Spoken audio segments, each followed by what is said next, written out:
Assalamualaikum warahmatullahi wabarakatuh. Sobat-sobatku sekalian, selamat bergabung kembali dengan saya di channel ini. Semoga kita semua senantiasa diberkahi oleh Allah Subhanahu wa taala. Amin ya rabbal alamin.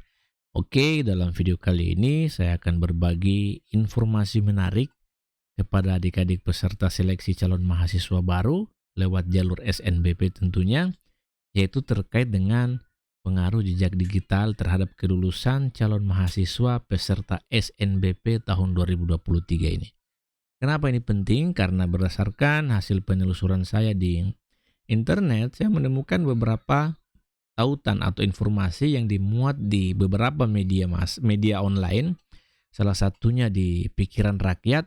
Di sini ada dialog atau ada pernyataan salah seorang anggota Komisi 1 DPR RI yang menyebutkan bahwa pada tahun 2021 itu ada kasus sekitar 38% jejak digital negatif menutup peluang masuk perguruan tinggi pilihan, ya. Menutup peluang masuk perguruan tinggi pilihan. Nah, dan 33% perguruan tinggi meneliti jejak digital calon mahasiswa yang mendaftar di perguruan tinggi tersebut. Artinya, di sini kita bisa melihat bahwasanya jejak digital itu menjadi faktor penentu kelulusan.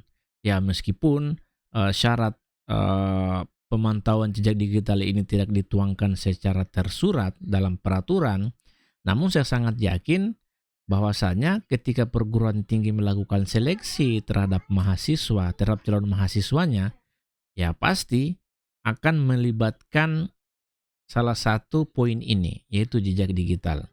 Apalagi kalau misalnya calon mahasiswa yang mendaftar di sana memiliki nilai yang hampir semuanya sama. Saya sangat yakin jejak digital ini akan menjadi salah satu item atau menjadi salah satu objek penilaian bagi panitia penerima mahasiswa baru yang ada di suatu perguruan tinggi. Nah, di sini seperti yang adik-adik lihat, salah satu kampus yang ada di Jawa, ya, Universitas Pertahanan, karena saking ketatnya seleksi masuk di universitas ini, maka rekam jejak digital menjadi objek penilaian yang menentukan lulus tidaknya calon mahasiswa untuk bisa kuliah di perguruan tinggi ini.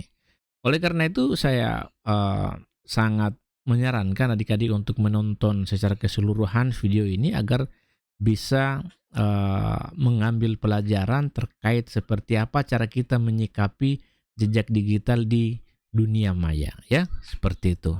Nah, kalau kita bicara tentang jejak digital, maka jejak digital itu sebetulnya didefinisikan sebagai tapak data yang tertinggal setelah kita beraktivitas di internet. Jadi segala sesuatu yang kita lakukan di internet itu akan meninggalkan yang namanya jejak digital, ya. Nah, seperti kegiatan mengirim email, mengunjungi sebuah website, memposting sesuatu di media sosial. Nah, itu sudah cukup meninggalkan jejak digital atau digital footprint di internet. Sayangnya, jejak digital yang ada di internet ini akan selalu ada meskipun sudah dilakukan dalam waktu yang lama. Nah, jadi berbeda dengan jejak kita saat misalnya menginjak pasir yang ada di pantai yang kemudian akan tersapu oleh ombak dalam hitungan berapa detik dan kemudian jejak itu akan hilang. Nah, jejak digital tidak seperti itu. Selama kita tidak menghilangkannya, selama kita tidak menghapusnya, maka jejak digital kita akan selalu ada di sana. Nah, ini yang bahaya. Oleh karena itu, kita perlu memahami parameter penilaian terhadap jejak digital itu apa saja, ya. Parameternya apa saja. Nah, jadi pada dasarnya tidak semua jejak digital di internet bisa dijadikan sebagai acuan untuk menilai seseorang, untuk menilai kualifikasi seseorang. Nah, berdasarkan hasil penelusuran saya di internet, saya menemukan ada beberapa hal yang kemudian menjadi parameter penilaian terhadap jejak digital. Nah, parameter penilaian ini kemudian menjadi acuan untuk menentukan lulus tidaknya seseorang masuk di perguruan tinggi yang dituju. Apa saja? Yang pertama terkait dengan unggahan kalimat di media sosial. Kemudian yang kedua terkait dengan unggahan foto-foto atau gambar di media sosial. Yang ketiga terkait dengan interaksi yang dilakukan di media sosial. Kemudian yang keempat terkait dengan lingkaran pertemanan kita di media sosial. Nah, keempat parameter ini kemudian menjadi acuan penilaian terhadap seseorang, ya. menjadi acuan penilaian terhadap seseorang untuk bisa menentukan kualifikasinya seperti apa, baik atau tidak. Nah, unggahan kalimat di media sosial, misalnya ketika kalimat itu berbau negatif atau kalimat-kalimat hinaan, maka hati-hati dengan kalimat-kalimat seperti itu.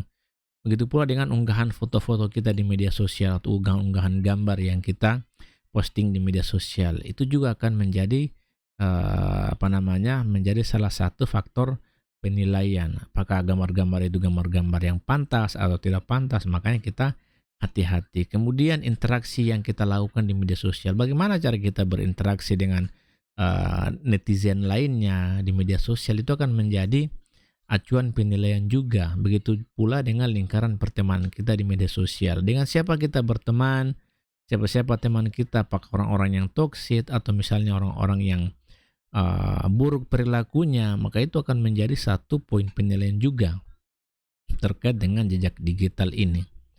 Nah, selanjutnya bagaimana cara kita mensterilkan jejak digital? Ya, tentunya ada beberapa hal yang bisa dilakukan untuk mensterilkan jejak digital kita.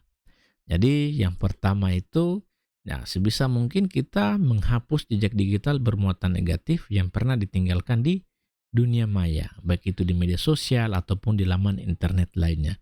Jadi, kalau misalnya adik-adik pernah berkomentar negatif, pernah mengunggah gambar-gambar yang tidak pantas, atau pernah men-sharing video-video yang bermuatan hoaks misalnya, atau mungkin adik-adik pernah berinteraksi dengan orang-orang yang toksik atau orang-orang yang tidak baik perilakunya, maka segera hapus jejak digital itu, ya. Sebisa mungkin adik-adik harus bisa menemukan jejak digital tadi dan menghapusnya. Jangan sampai itu tidak dihapus, nanti akan menjadi batu sandungan bagi adik-adik untuk bisa masuk di perguruan tinggi yang dituju. Kemudian yang kedua yang perlu adik-adik lakukan mulai sekarang, belum terlambat ya, belum terlambat. Perbanyak posting konten bermuatan positif di laman media sosial yang kalian miliki. Ya. Jadi kalau misalnya sebelumnya kalian malas-malasan memposting konten-konten bermuatan positif, maka mulai sekarang coba untuk posting konten-konten bermuatan positif di media sosial. Perbanyak misalnya memberikan komentar-komentar positif ya di media sosial, ya seperti itu. Nah, mudah-mudahan dengan hal demikian akan bisa mendongkrak citra adik-adik yang tentunya nanti akan bisa menjadi poin plus kalau misalnya tim seleksi melihat aktivitas adik-adik di media sosial. Kemudian yang ketiga, membangun interaksi positif dengan pihak-pihak yang berkompeten. Maksudnya apa? Maksudnya adalah sebisa mungkin adik-adik mengikuti atau berinteraksi dengan orang-orang yang punya kualifikasi pada bidang-bidang keilmuan tertentu. Misalnya kalau adik-adik ingin mendaftar di jurusan kedokteran, maka sebisa mungkin adik-adik mulai saat ini membangun interaksi positif dengan orang-orang yang berkompeten di bidang kedokteran, bisa seperti itu.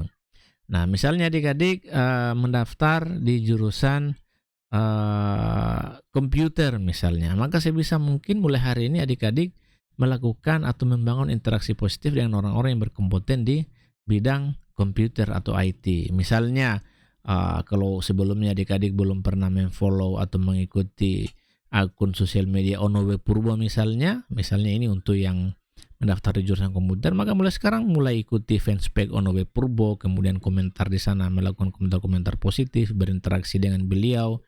Nah, saya kira itu bisa menjadi salah satu upaya yang bisa dilakukan untuk bisa membuat citra kalian lebih baik ketika nanti panitia menemukan jejak digital kalian di internet.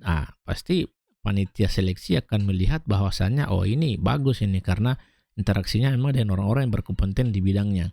Begitu pula kalau misalnya adik-adik mendaftar di jurusan biologi atau fisika, maka coba mulai hari ini bangun interaksi positif dengan orang-orang yang berkompeten di bidang fisika, bidang biologi, ya seperti itu.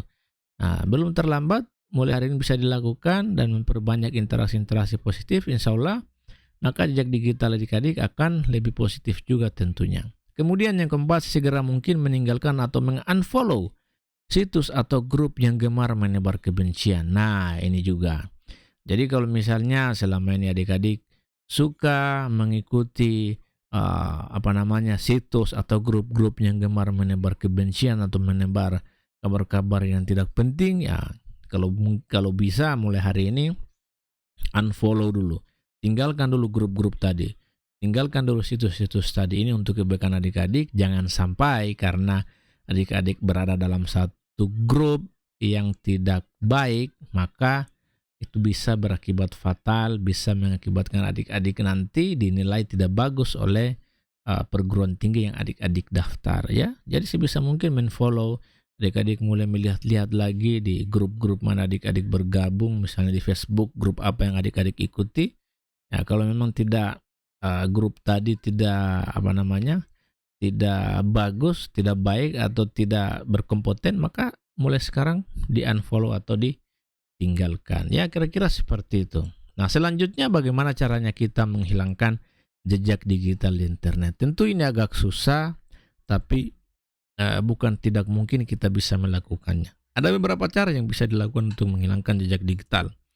Ya, yang pertama tentu langsung menghapus postingan pada halaman media sosial atau laman internet yang sudah kita kunjungi. Ya, kalau misalnya kita pernah berkomentar negatif pada satu laman internet atau pada satu postingan orang lain yang ada di internet, maka sebisa mungkin kita menghapusnya. Atau misalnya kita pernah mengupload video atau gambar-gambar yang tidak bagus, ya segera mungkin kita menghapus postingan-postingan tadi dan diganti dengan postingan yang lebih berkualitas, ya. Yang kedua, ya kalau misalnya adik-adik masih ragu dengan keberadaan jejak digital adik-adik di internet, ya mungkin bisa melakukan pencarian secara spesifik melalui web browser, ya. Misalnya dengan mengetikkan nama kalian di mesin pencari, misalnya namanya Budi, ya coba ketika namanya di web browser, cari nama Budi. Nah, biasanya di situ akan muncul nama Budi yang berhubungan dengan tautan-tautan yang pernah Budi ikuti, dengan sosial media yang pernah Budi yang Budi ikuti, yang akan bertautan dengan semua hal yang pernah Budi lakukan di dunia maya. Biasanya seperti itu. Maka dengan demikian akan dengan mudah ketika kalian melakukan pencarian secara spesifik di mesin pencari, itu akan memudahkan kalian untuk menemukan jejak digital. Nah, kalau misalnya jejak digital negatif, maka segera dihapus atau dihilangkan. Nah, kalau misalnya kalian juga masih ragu dengan jejak digital yang kalian tinggalkan di dunia maya, maka mungkin bisa melakukan cara yang ketiga, yaitu menggunakan jasa pihak ketiga untuk melacak dan menghapus jejak digital negatif kalian di internet. Jadi semua cara bisa kita lakukan, pada dasarnya kembali pada kemauan kita. Apakah kita ingin membangun citra positif di internet atau kita tetap dengan citra yang negatif yang kemudian tentunya akan berdampak pada penilaian orang lain atau penilaian perguruan tinggi tempat kita mendaftar, yang nantinya akan berdampak pada tidak lulusnya kita pada perguruan tinggi yang kita daftar tadi. Ya, kira-kira seperti itu. Oke, saya kira demikian yang bisa saya sampaikan lewat video yang singkat ini. Mudah-mudahan bermanfaat. Karena pada dasarnya jika kamu ingin berhasil, maka jangan biarkan masa lalu mengusikmu. Kamu boleh melihat ke belakang sebagai pelajaran untuk kesuksesanmu di masa depan. Terima kasih. Saya akhiri dengan ucapan wabillahi taufiq wal hidayah. Wassalamualaikum warahmatullahi wabarakatuh. Salam dari saya, dosen swasta.